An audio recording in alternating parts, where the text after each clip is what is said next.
Can you tell us your name? Naomi Logan. What is your birthday? August 14. Okay. Where were you born? In Tallahena, Oklahoma. Okay. Who were your parents? My mom was Mary Coleman Logan, and my dad was Paul Calvin Logan. Okay. What do you remember about your parents? My mom was a nurse for a long time after my dad had passed away, and my dad was a barber that he worked on the base at Fort Sill in Lawton. I can just remember, because they're both gone now. They're both my dad passed away when I was around 8 or 9 years old, something like that.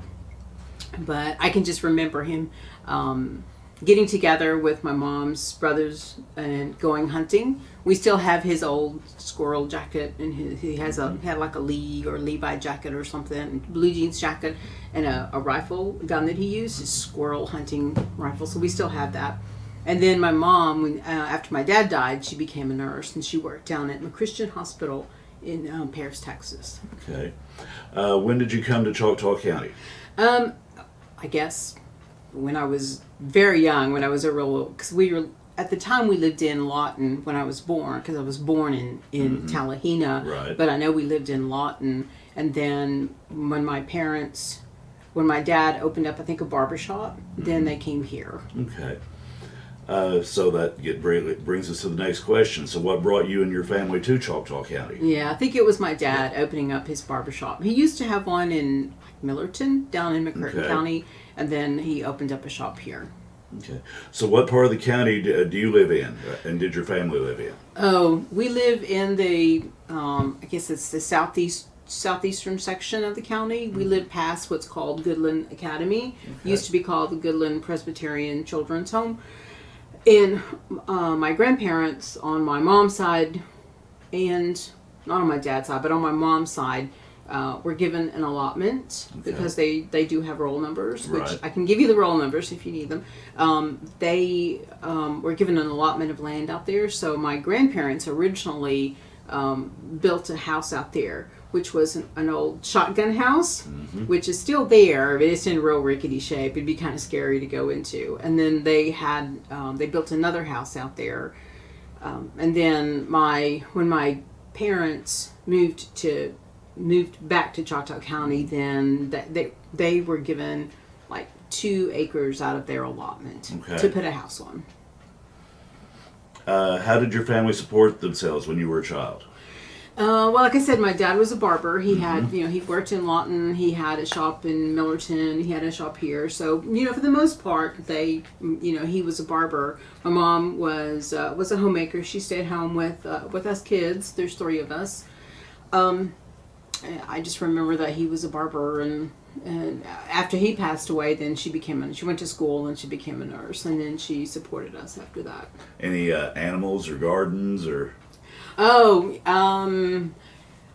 lots of animals, but not animals that you could raise as food. It was more like cats and dogs that that kind of thing. But my grandparents, who lived, like, if you can imagine, like, the section of land is a big square, and we had 2 acres up here, and my grandparents lived farther back in this section, and they had a little house up there, and they were the ones who raised more like farm. My grandma had different kinds of chickens, different kinds of poultry. I mean, because I think they had turkeys. I know they had those little banty roosters, because those things are kind of mean. They used to chase us when we were kids.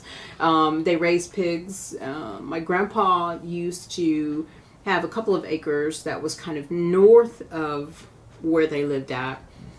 And he would plow that every year, and he would raise corn, or he would raise different kinds of crops, but just enough really for them, just for the winter time. And then my grandma always planted beans and a few other things too.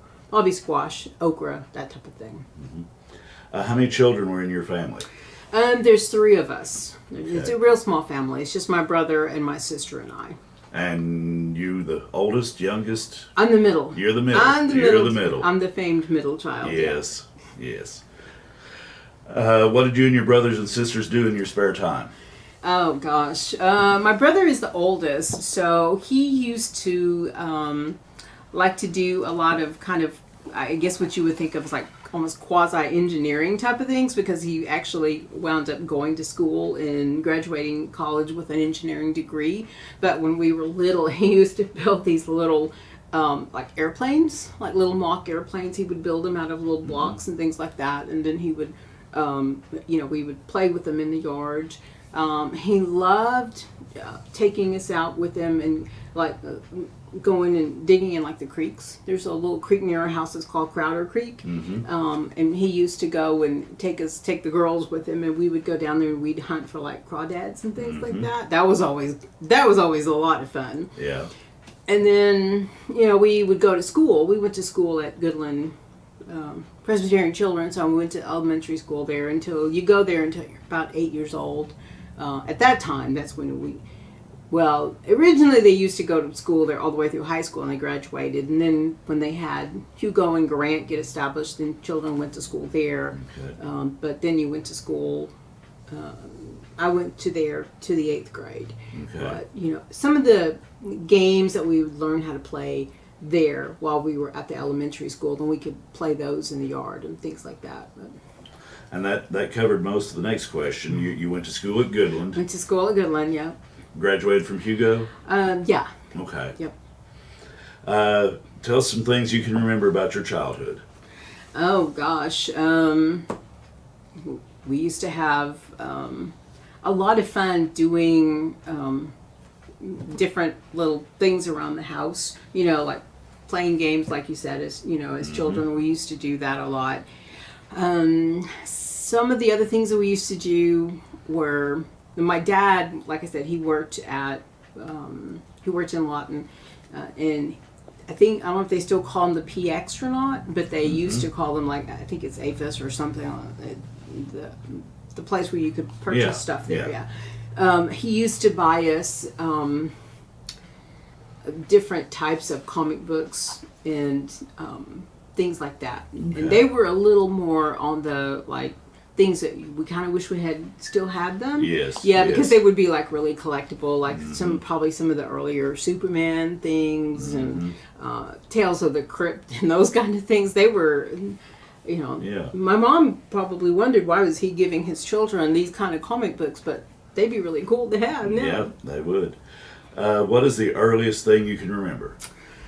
Oh, I can remember when my dad got together with my mom's brothers, Matthew and some of the others, when they all got together and they built the house that's kind of more like a quasi log cabin type of a thing. They built the house that we used to live in before we built the house that we live in now. Okay. It was really kind of rustic looking, really rustic. It had a kitchen and it had a living room and it had 3 bedrooms, and that was it. Had a tin roof on it, and it had a very small deck in the front and a deck in the back.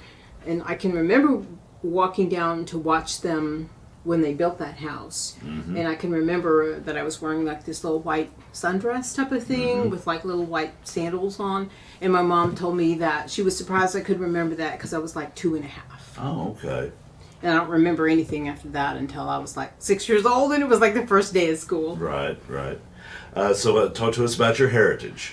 Well, I'm full-blooded Choctaw. Like I said, born, in Oklahoma. My grandparents, I do have the roll numbers for them if I could look them up on my computer. But on my mom's side, my grandmother was Patsy Coleman, and her roll number was 4426. And then her dad was William Coleman, and his roll number was 4554. Okay. Both of them have passed away now, but they were born like in like 1895, 1898, something like that. Okay. Do you speak Choctaw? No, unfortunately, I don't. I know a few words here and there, and I can maybe could translate a few things, but unfortunately, I've not been versed in speaking Choctaw, and it's probably something I need to. In your travels, have you picked up any other languages? No, but I've gotten like a smattering of different languages here and there just in order to kind of get by, right? Yes. So let's talk about special traditions in your family. Holiday traditions, Things vacations, like that. anything like that. Yeah. Um, when we were children, I don't remember that we ever really took vacations together. Probably because funds weren't really available for us to do, any kind of travel or anything like that. My grandparents didn't have a lot of funds either, so I know that they probably didn't travel anywhere. But as we got a little bit older, and we all kind of went to different parts of Oklahoma, and my brother lives down in Texas now. Then we've managed to take a few trips, and then we would always get together as a family for Easter and for Thanksgiving and for Christmas time. And my mom was like a really, really good cook, as you can tell.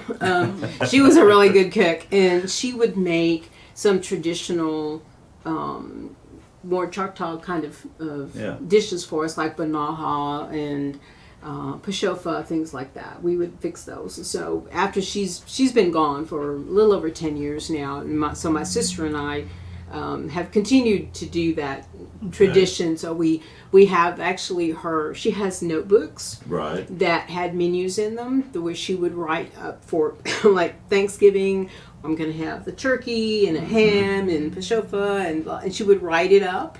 Okay. And then for Christmas she would have the same thing, and for Easter she would have something written up. So, when we had to start doing that for ourselves, we were like, well, she gave us everything we need.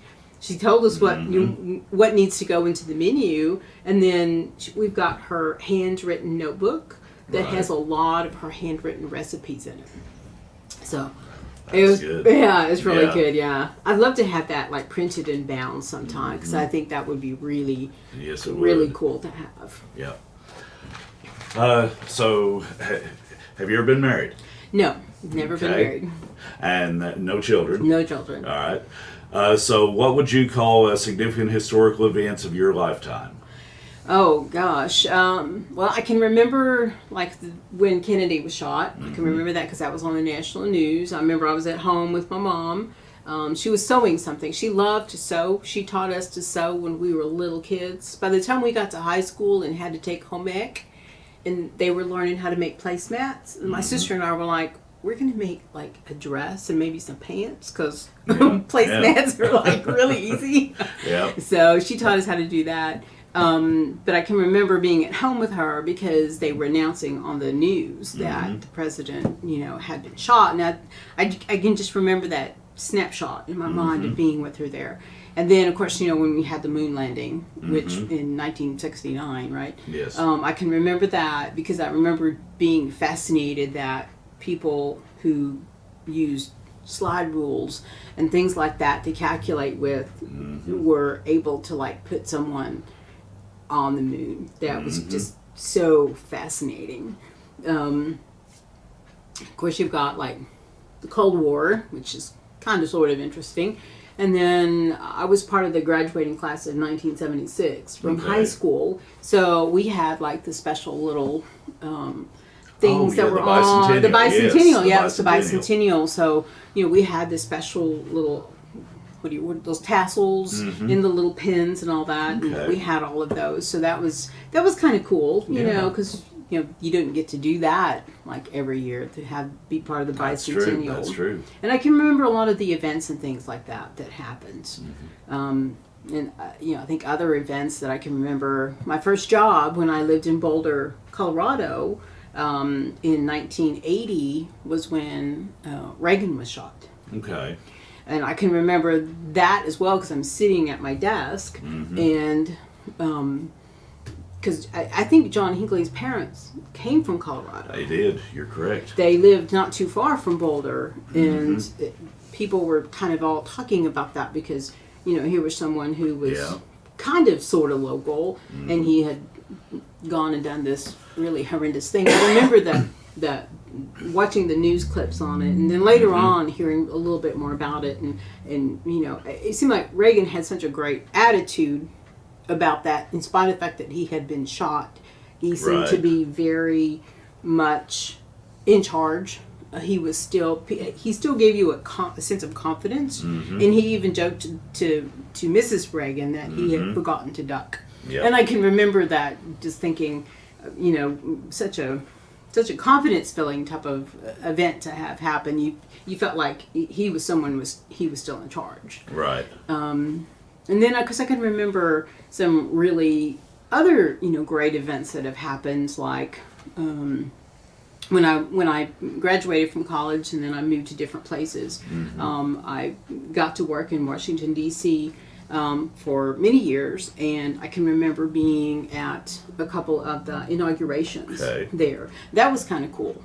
That would be, yes. Lots of people. I think the first one I went to, actually I didn't go to it. I lived in a high-rise in a little town called Falls Church, and I could see all of the fireworks and everything from the high-rise. So, but then like the next inauguration, I actually went down there with like 2 million other people and made my way through there. So, yeah, some of the inaugurations and things like that, those were kind of cool. That would be cool for the girl from Choctaw County. Yeah, exactly. I know. All right, what are some things you want to tell us about Choctaw County's history?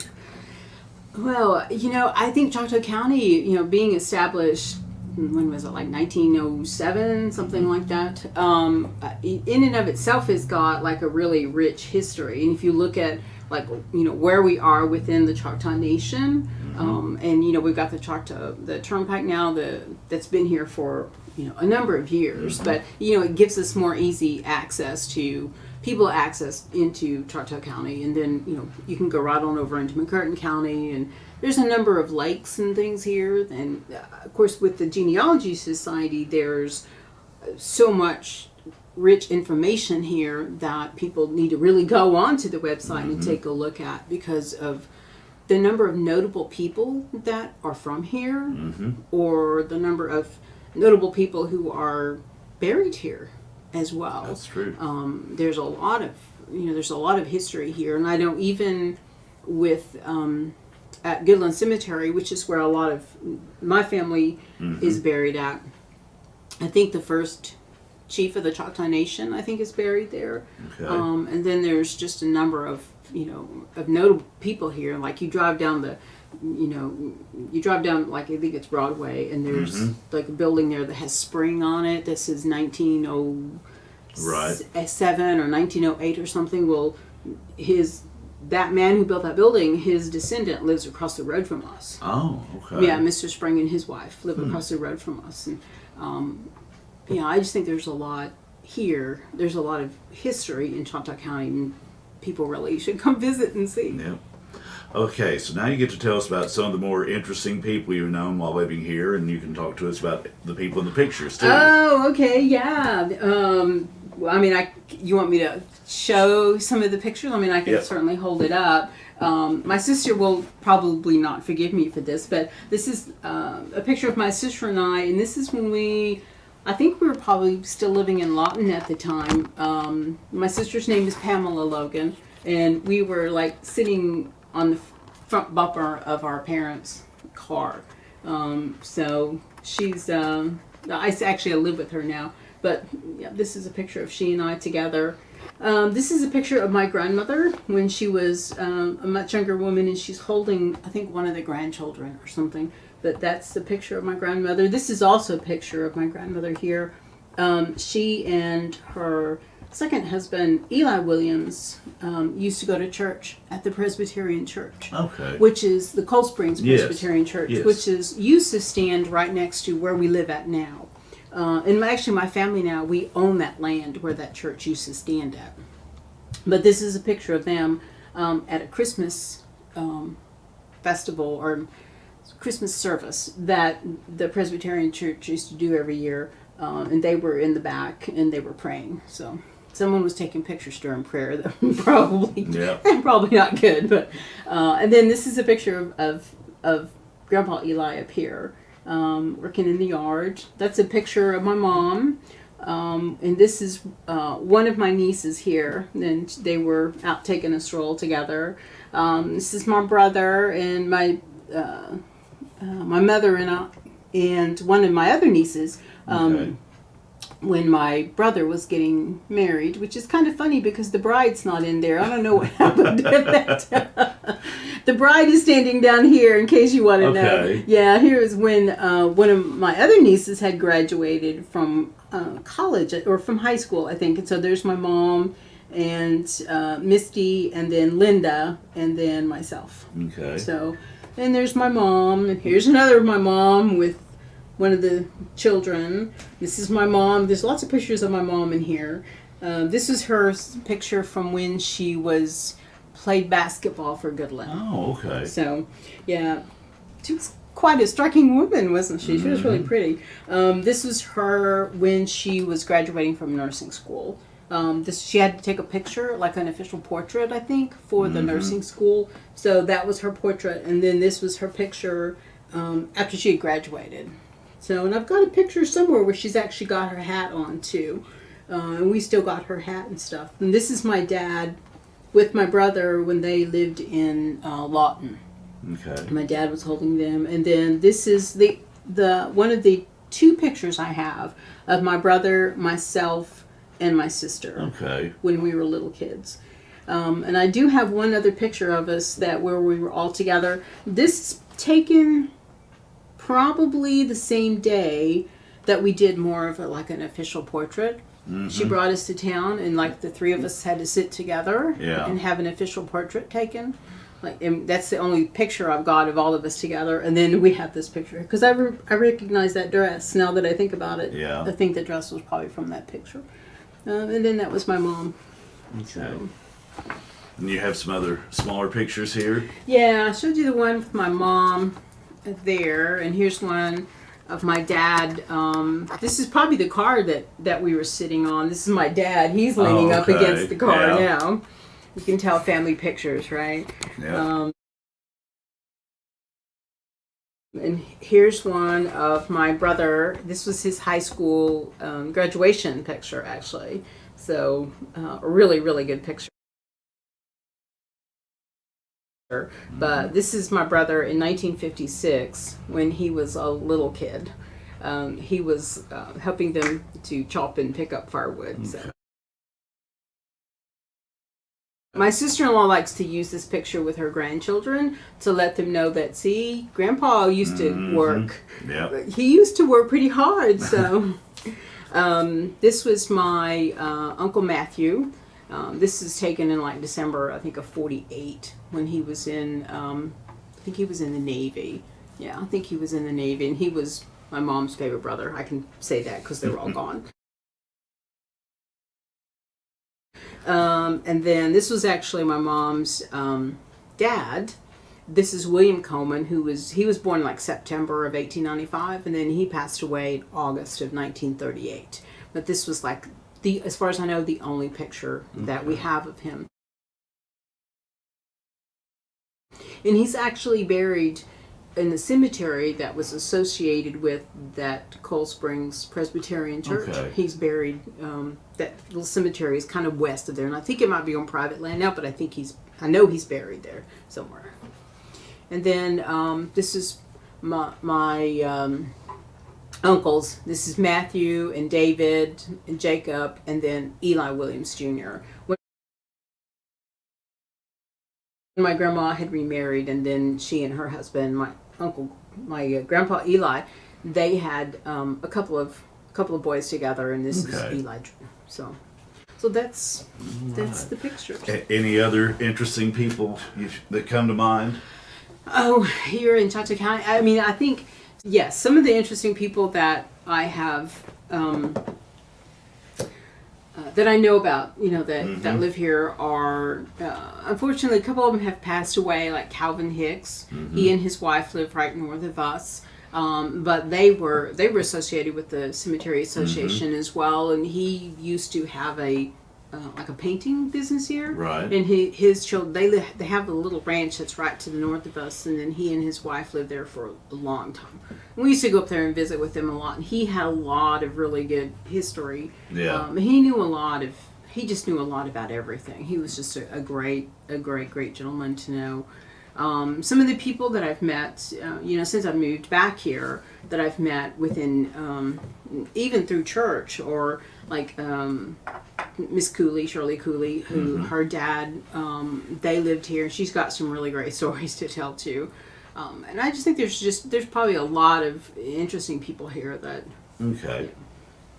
Okay, so we need to talk about the owl story. The owl story. The owl story. Thank you for reminding me about that. Yeah, that's a really good one. My grandma, who I showed you the picture of earlier, she was very traditional, very, very traditional.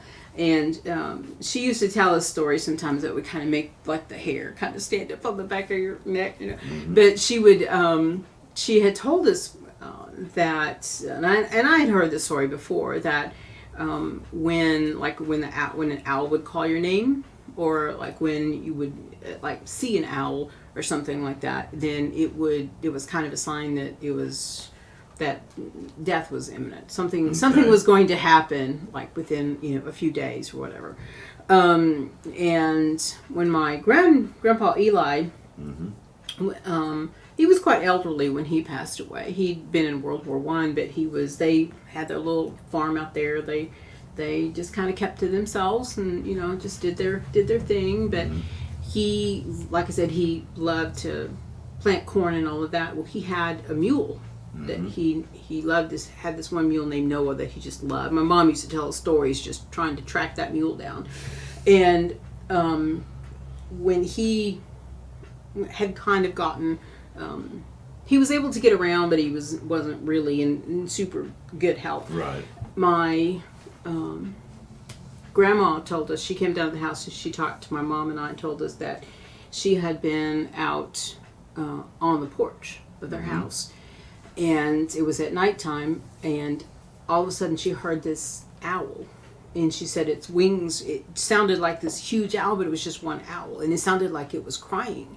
And it was up in this, like this used to be this big magnolia tree that stood right there by their house. And she said its wings were flapping so hard that it sounded like it was just like a tree full of owls. But she said it was just one big owl.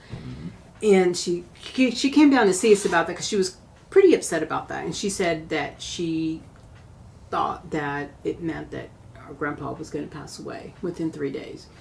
And I don't remember really much happening between that, but then 3 days later, that night, he went out, and he would always go out and he would check on this mule, and he would make sure that he was tucked in for the night, and had his food and had his water, and he had a little shed out there right in front of their house. It was kind of off to the side, and there was a little bench that was out there in front of it.